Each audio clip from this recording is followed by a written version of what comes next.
भाई तुफैल जी। हाँ जी। टाइम बड़ा हो गया, लाइट बंद करो, मैं सौन लगा यार। तू आ गया ही सौन लग्या, मैं तेन फोन दांगा।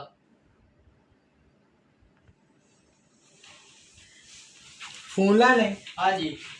अच्छा ला फोन ही, हाँ जी। एक पासे बाप ही, दोवां च एक चीज ले ला, केड़ी लानी है? फोन लाना ਇਹਦੇ ਚ ਪੁੱਛਣ ਵਾਲੀ ਕਾਲੀ ਗੱਲ। ਹਿਸਾਬ ਲਾਓ, ਅੱਜ ਕੱਲ ਦੀ ਲਾਦ ਵੇਖ ਲਓ।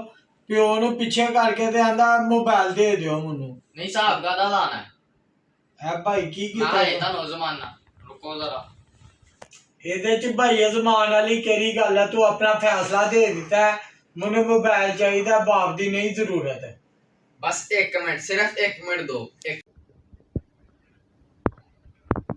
लो जी, एक पासे नसवार है, एक पासे बेटा हुआ। दसो किन्नू केड़ी चीज लोगे?